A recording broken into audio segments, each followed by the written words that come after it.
Jewish culture. The first one is Yeshimon. Yeshimon is a wasteland, it's a desolation. So anytime you hear like a wasteland, desolation, where no one can survive, that's Yeshimon. And it's uninhabitable, there's little water, no vegetation, like you're going to die in Yeshimon. And this is the place where the Lord, again, you see God like, man, I made that place a desolation. And the next, which is the second. So Yeshimon's most dangerous. The second hardest is Midbar. Midbar is a harsh environment, but it's survivable only if you have a shepherd. Only if you have a guide. Without a guide, you're going to die. And I'm going to come back to Midbar in a second with Tiffany. And then the next is Teshua, which is it's the easiest. It's a dry land. It's parts of it's a region that can sustain life. You can survive as long as you have water. But what happens is if you allow comfort to creep in, it's still wilderness, it's still desert, you're going to die. So going into that, so Psalms 23, I'll never read, Morgan was giving me a hard time for this. I'll never read Psalms 23 again because Psalms 23 is a desert psalm. I think you'll read it again. You should read it the same way again. Yeah, what was that? You said you'll never read it again. I think you'll read it I'll again. never read it the same way again. Yes, thank you. I'll never read it the same way again. And man, the Lord began to teach me a lot of significant things in this. And so Psalms 23 is about Midbar.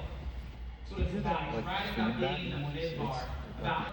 But here's the thing I want you to hear that the Lord is teaching me, is that when you're in a place of comfort, that's where you die.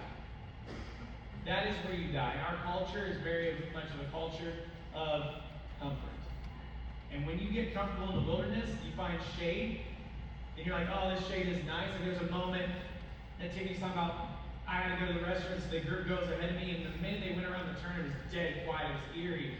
And I find this place of shade, and I was sitting there thinking, I was like, man, this shade is nice. Probably for about 30 minutes, I'll be right back in the sun.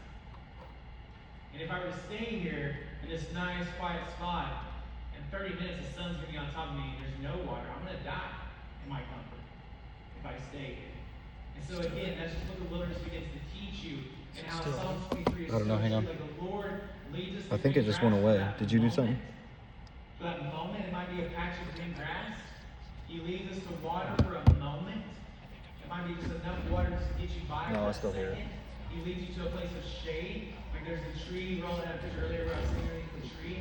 Like this is the brush tree that Elijah was underneath. Like this is the tree when Elijah, that's not the exact tree. The Lord's like, that's the tree. Like that's not the exact tree. That tree's probably gone, but this is a tree. The brush tree, the broom tree. But this is a tree that he would hide under when Elijah's like, Lord, take my life.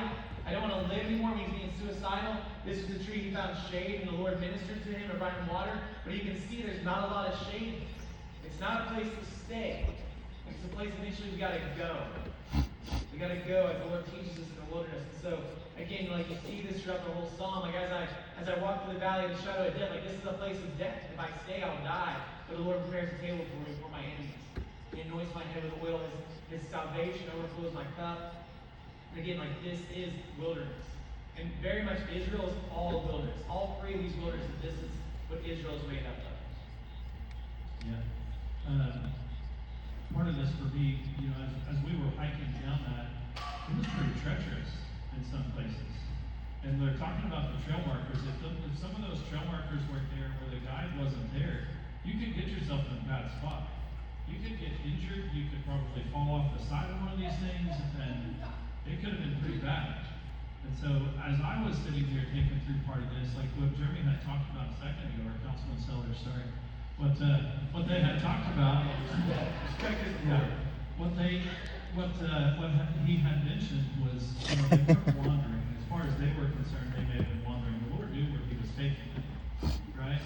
The Lord knew the plan, and the Lord was walking them around. And so the Lord was their guide. The Lord was their shepherd, taking them to little tufts of green grass here and there.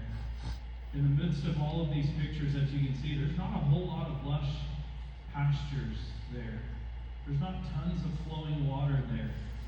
And if they spent an entire generation here, they had to have a guide who was taking them around and keeping them safe and leading them the right way. And so for me, that was one of the biggest things was the takeaway of, like, man, if you're not following the right guide, even if you think you know where you're going, like even if the Lord put in their mind, like, hey, you're just going over there to the other side of the mountaintop, like getting from A to B is still pretty treacherous. And we try to make our own way because we think we see where he's going to take us. We think we know how to get there. But yet, like, he's the shepherd. He's the one putting the trail markers out there, right? Sometimes you might go over that mountain or over that hill and go, oh, this wasn't it anyway. I can hear Michael Right? When we were whispering. trying to finish this hike and head to Michael's this place. whispering to Roland, and I can hear him in the stream. What are they saying? I don't know. Gotta keep going, It's not like right? It's like I can the just guys hear that were him